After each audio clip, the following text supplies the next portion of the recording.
Hagan sí con la cabeza. Sí, sí se ve. Sí, se Vale, ve. seguro. Bueno, excelente. Bueno, entonces hoy vamos a hablar sobre higiene ambiental, ¿sí? Entonces, ¿qué conocemos nosotros como por higiene? Higiene, obviamente, es el aseo, limpieza, todo lo que podamos mantener de manera ordenada, de manera pulcra, saludable o salubre, lo que normalmente es lo que queremos. Entonces, cuando nos tratamos de higiene ambiental, estamos hablando de mantener las condiciones sanitarias del entorno en el que vivimos, ¿no? Para evitar que esto nos afecte la salud y que pues nosotros nos mantengamos en un área que sea de confort para todos los seres humanos y todos los seres vivos que en ellos viven, ¿sí? Bueno, entonces, tenemos como definición que la higiene ambiental es una ciencia que se dedica tanto a la prevención como al control y a la mejora de las condiciones ambientales que nos rodean y que son básicas, necesarias para mantener una perfecta salud. De hecho, hoy en día lo estamos viviendo con esto del COVID. Es algo muy tangible, donde todos nosotros tenemos que tener una higiene mucho más este, minuciosa de la que teníamos antes. Y bueno, eso hace, por tanto, a que nosotros nos dediquemos especialmente a cuidar del aire, del agua, de los recursos naturales, del suelo, de la flora, la fauna, y entre otros elementos tenemos a nuestros hogares y nuestros lugares de trabajo. ¿Está? Bueno, todos estos tipos de cuidados pues implican unos factores químicos, físicos y biológicos externos a nosotros. Y se tratan de factores que de alguna u otra manera nos ayuda a prevenir o incidir como objetivo en la higiene ambiental, ¿verdad? Prevenir enfermedades a partir de la creación de ambientes saludables, como colocar, o sea, limpiar la casa. Cuando nosotros llegamos, por ejemplo, al hospital, pues a pesar de que el auxiliar de servicio hace su trabajo y lo hace muy bien con químicos y eso, de hecho, para eso hay un curso, una especialidad, nosotros como enfermeros también lo hacemos. Ahora, sobre todo con esto del COVID, pues aparte de utilizar los métodos de barreras como debe ser, pues nos enfocamos mucho más en la limpieza. Llegamos y limpiamos nuestras faenas, llegamos y limpiamos nuestros escritorios. O sea, todo lo tratamos de hacer lo más prolijo posible y que quede dentro de la esterilidad como tal. Cuando llegamos a esto de la relación que tiene que ver de la higiene ambiental con nuestras necesidades en la vivienda, la relación entre estas características y la salud humana se plasma en 6 principios fundamentales que son estos los que tenemos acá, como protección contra las enfermedades transmisibles, protección contra los traumatismos y las intoxicaciones y las enfermedades crónicas, reducción del mínimo factor de estrés psicológico y social, mejora del entorno habitacional, uso adecuado de la vivienda y protección de las poblaciones especialmente expuestas. Ajá. Entonces, ¿cómo enfermería o cómo el sector salud se ve implicado en esta parte de la higiene ambiental? Bueno, muy fácil. Nosotros no solamente somos personas que damos salud o brindamos calidad para la salud, nosotros también brindamos programas preventivos que nos ayudan a mejorar desde una base a lo que es la higiene ambiental y por lo tanto a promover lo que es la salud. Entonces, esto lo hacemos por medio de funcionarios con autoridades o por grupos conexos que nos dan mensajes de salud, que son las mal llamadas propagandas de salud, como por ahora con todo esto del boom del virus, que todo el tiempo pues en la televisión nos enfocamos en que tenemos que utilizar el tapabocas, que tenemos que utilizar una buena higiene de manos. Bueno, lo mismo pasa a nivel social al grosso modo, ¿no? Donde las comunidades deben de tener acceso no solamente a un hospital cerca, sino a personas que se preocupen del estado de donde vamos a vivir. Por eso las políticas económicas y sociales se encargan de utilizar los terrenos y otros recursos del sector para potenciar al máximo la salud física, mental y social.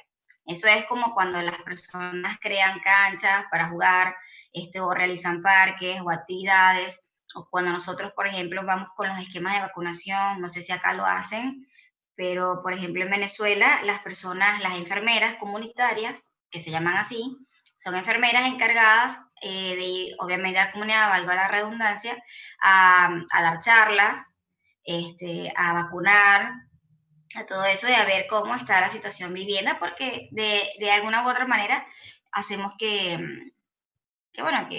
la gente trate de tomar un poco de conciencia con respecto a la higiene y con respecto a todos los cuidados que tienen que tener con su cuerpo. Y así prevenir pues las enfermedades que pueden llegar a ser infectocontagiosas como las neumonias comunitarias. ¿Vamos bien hasta ahí? Sí, Por el momento entendible.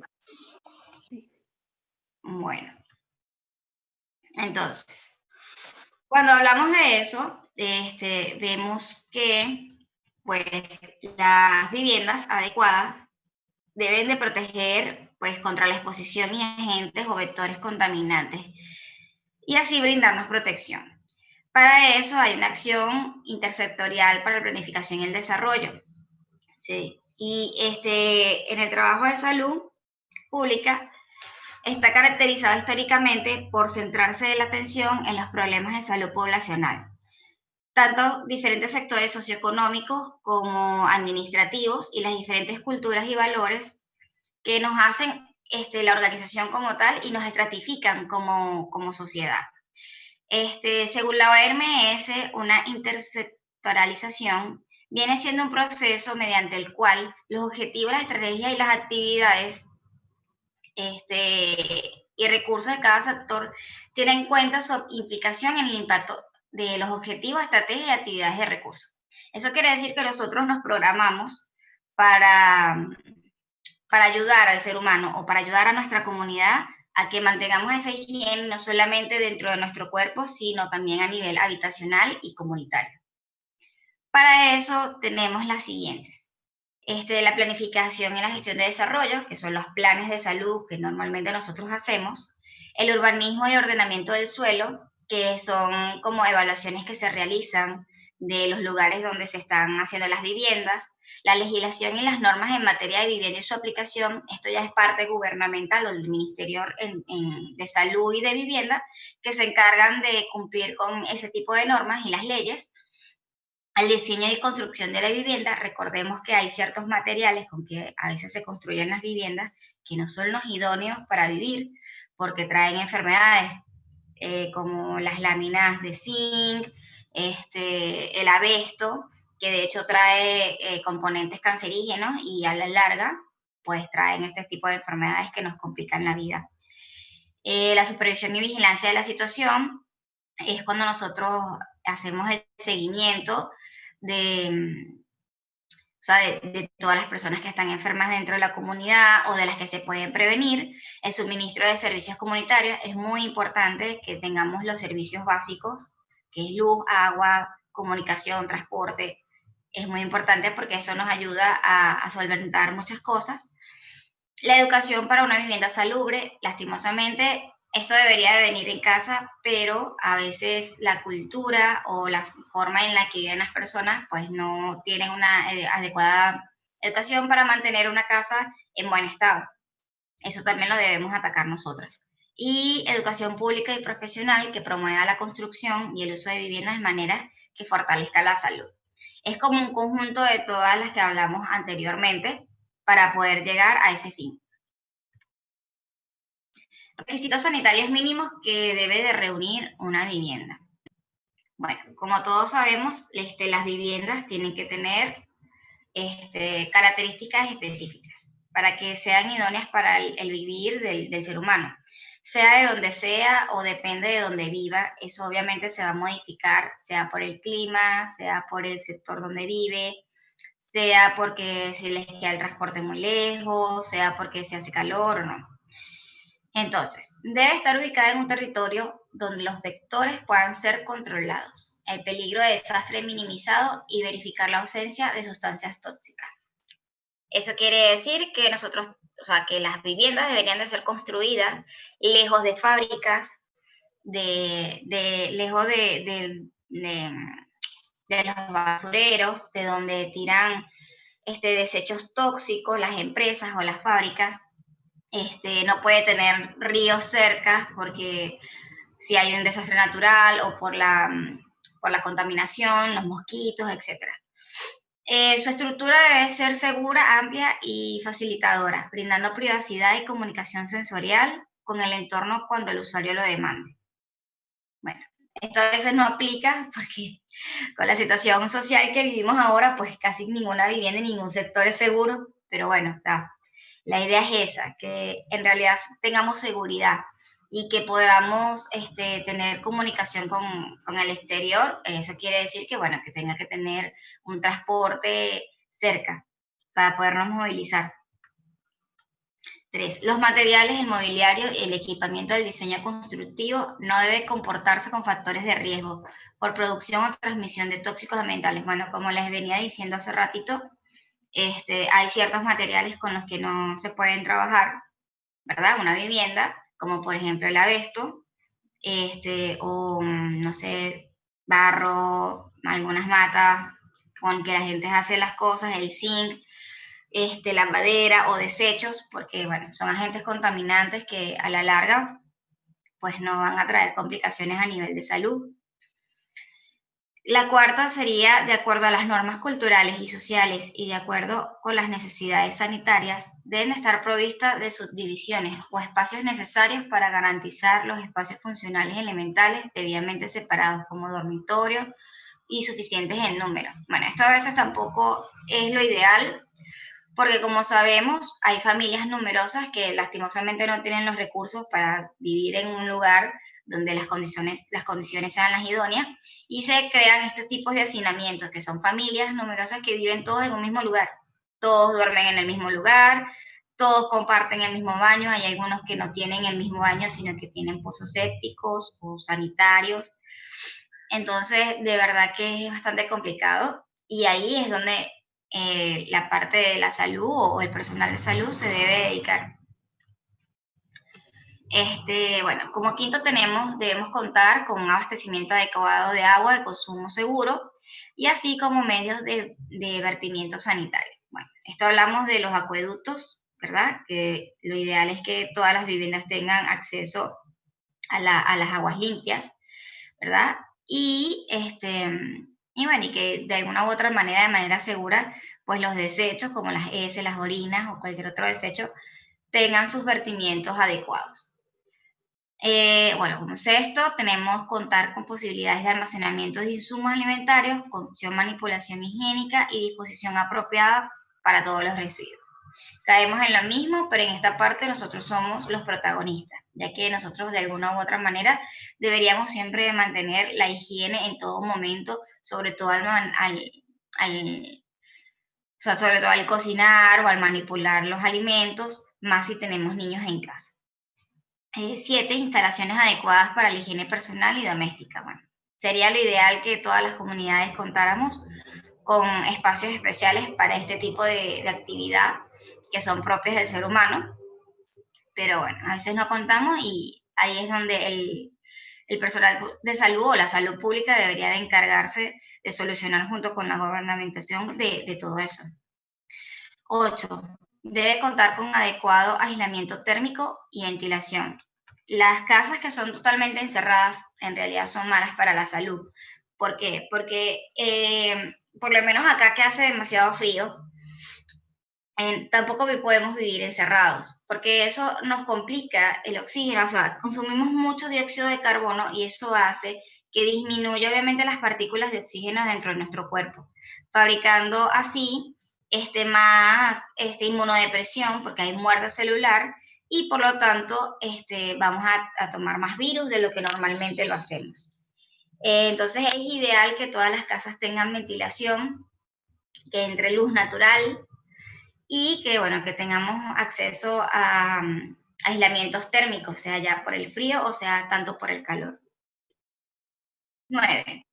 Proveer suficiente paso de luz natural y sistema alumbrado. Bueno, sería ideal que todos contáramos con un sistema alumbrado, que evitáramos alumbrarnos con velas o con otro tipo de artefactos. Y bueno, tener la luz natural, como ya la dije, es importante porque de ahí obtenemos la vitamina D, que nos ayuda de alguna forma indirecta, pues, a absorber el calcio de nuestro cuerpo y de alguna otra forma, pues nos mantiene en esa sensación de bienestar. Bueno, de aquí pasamos ya a ser más específicos y hablaremos sobre la contaminación del agua. ¿Alguna duda que hayan tenido hasta ahora sobre higiene ambiental o algo? Yo sé que es un tema bastante complejo, pero bueno, está.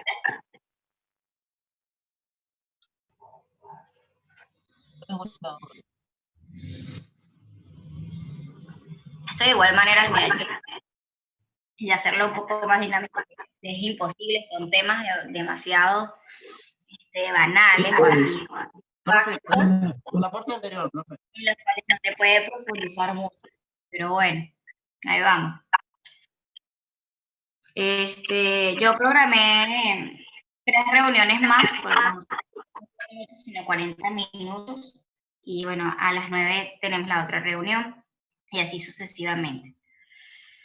Bueno, hablemos sobre la contaminación del agua. ¿Se me escucha? Hola, Hola. y dime. Profe, te estoy preguntando sobre la parte anterior. ¿Dijiste algo sobre las reglas? Ay, no te escucho bien, de verdad que no. Déjame.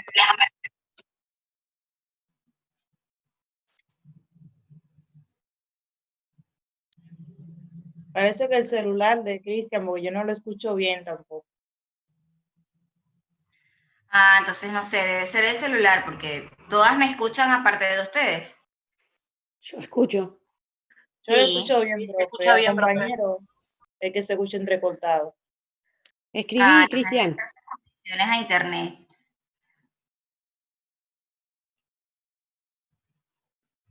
De todas maneras, yo esta clase se las voy a pasar por correo, por lo que tengo entendido, o se las paso por un link por WhatsApp, y así las tienen todos para la prueba del próximo jueves. Creo que es el jueves la próxima prueba. Entonces, y tampoco es que va a ser algo... Profe, lee el chat. Lee el chat, profe. ¿No la escuchan bien? Que Cristian escribió en el chat, profe. Dame, ya veo. Voy.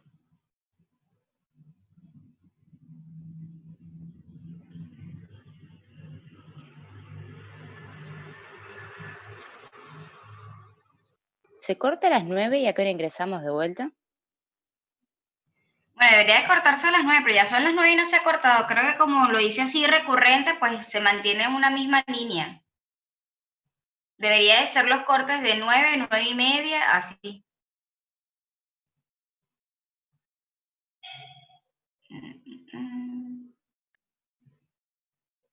A ver, Cristian.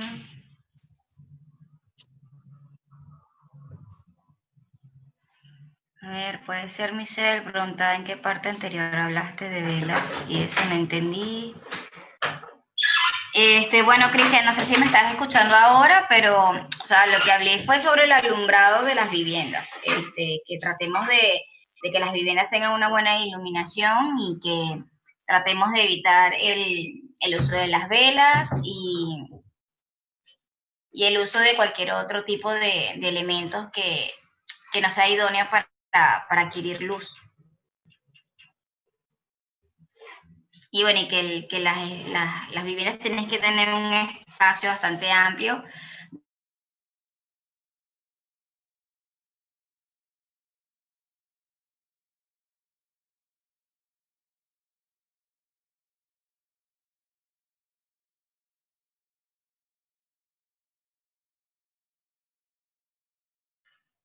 A ver, por aquí.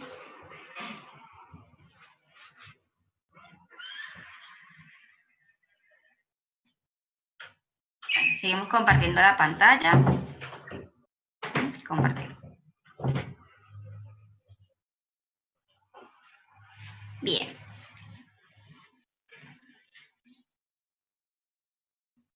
¿Sí me escuchan ahora bien todos? Sí, se escucha, profe. Sí. Voy a minimizar esto acá.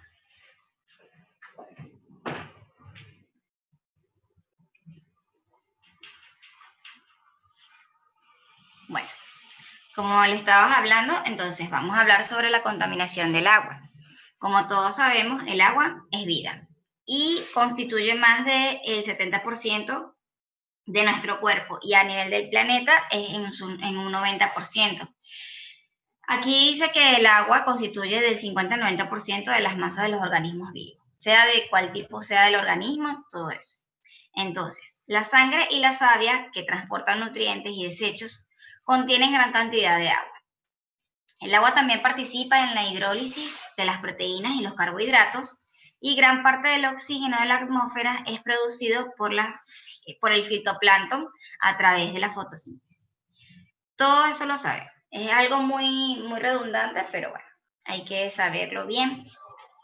El agua se encuentra en sus tres estados, que sería el líquido, que son las gotas de agua, en las nubes, en las lluvias, en el rocío, en la vegetación, ríos, lagos, mares y océanos y superficie terrestre. De manera sólida se nos presenta en hielo, en los glaciares y casquetes polares, granizo, escarcha, nubes formadas por cristales de hielo. Y en vapor en la atmósfera, que es cuando hace su proceso del agua, ¿verdad? Donde hay la evaporación, la condensación y luego vuelve a caer de manera de lluvia. ¿Cómo utilizamos el agua? Pues el agua lo utilizamos absolutamente para todo, para todo.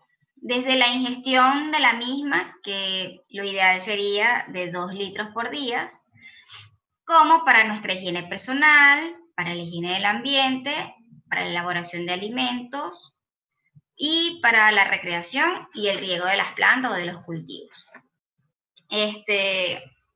Bueno, seguimos. La contaminación y la polución del agua. La contaminación, pues obviamente es la introducción de desechos o la liberación de sustancias tóxicas que se vuelven peligrosas para el consumo humano o doméstico. Y la polución es la introducción del agua a sustancias que su calidad la desmejora frente a los sentidos, a la vista, al gusto o el olfato. No sé si ustedes a veces han sentido que el agua sabe distinta, sobre todo las personas que toman agua del grifo, o pues en lugares distintos esa calidad del agua pues varía, porque a veces algunos pueblos o algunas comunidades pues no tienen la capacidad, sencillamente el gobierno o la gente que se encarga de ese tipo de cosas pues no tienen los medios para hacer el saneamiento del agua, para que sea potable para el ser humano o para que sea potable para la comunidad. Y eso nos afecta de manera prudente, ya que podemos tener enfermedades por una ingesta de agua contaminada.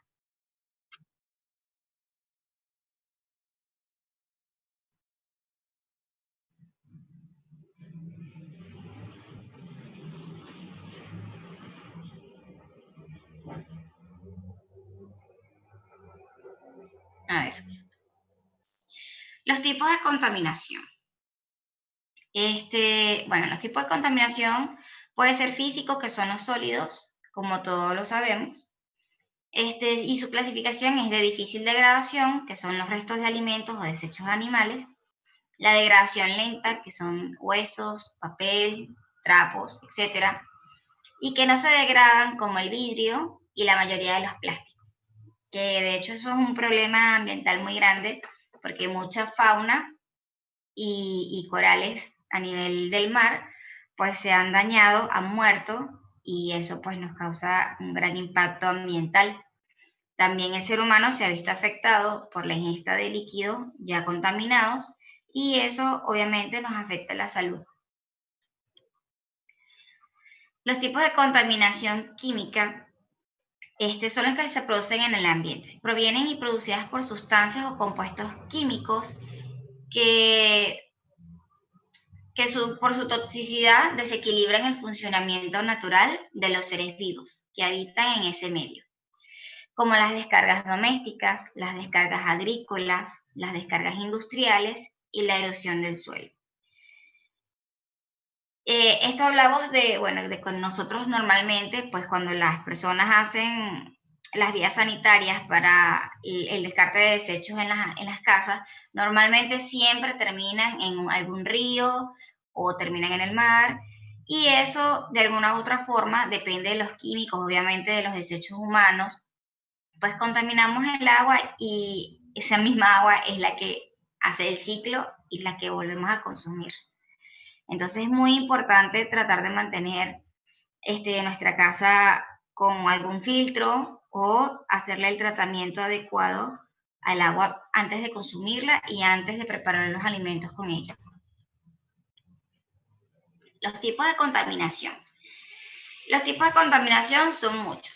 Pueden ser orgánicos e inorgánicos. Los contaminantes químicos inorgánicos son el exceso de cloruro de sodio y potasio, los excesos de sulfatos de sodio y potasio, los excesos de nitratos de sodio y potasio, los carbonatos de sodio y potasio, el óxido de calcio, el óxido de magnesio y desechos biológicos, que mayormente estos se producen en agencias farmacéuticas o de experimentos donde todo lo que son desechos biológicos o los cadáveres, como por ejemplo en la India, que tiran a sus muertos en el río, pues eso hace que se contamine y pues no sea totalmente viable consumir esa agua.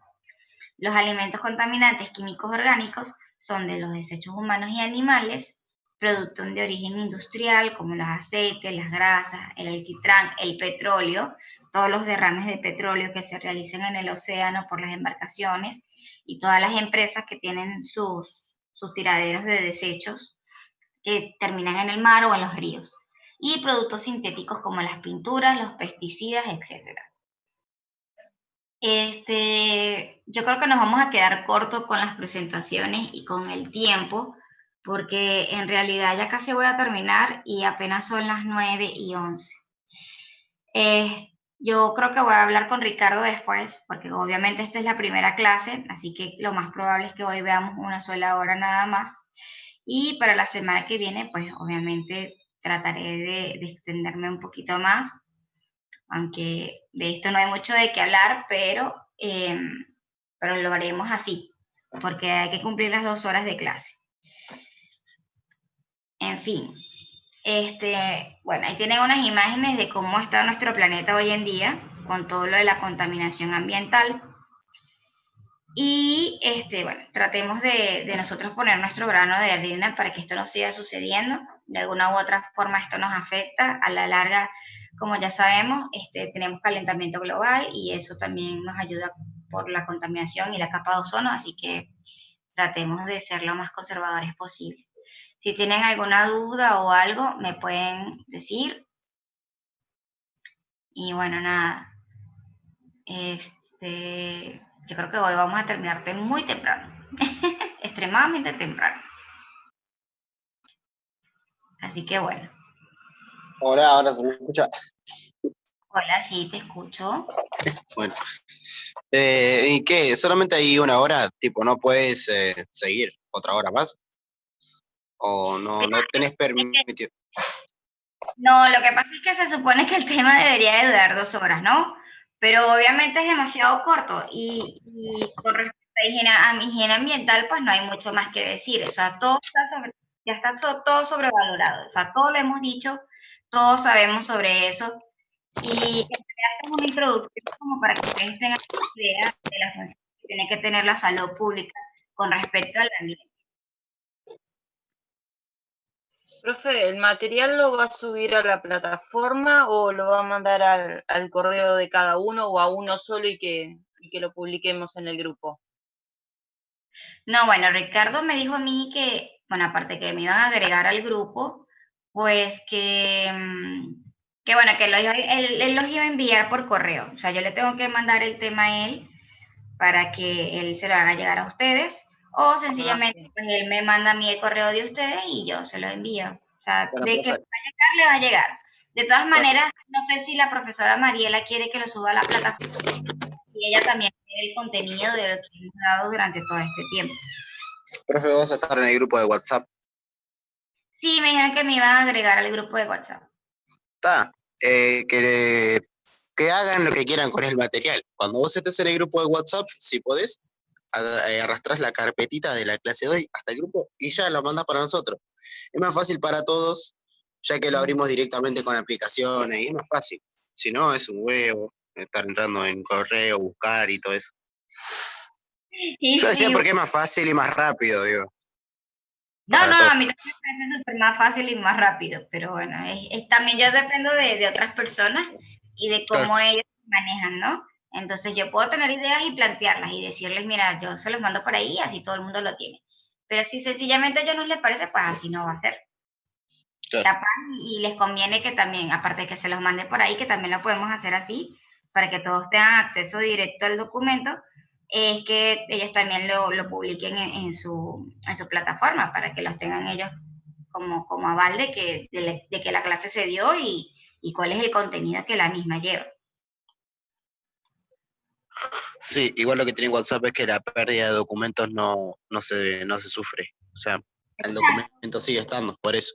En el correo puede ser que se pueda dañar, pero rara vez. ¿Pero está? No me opino con eso.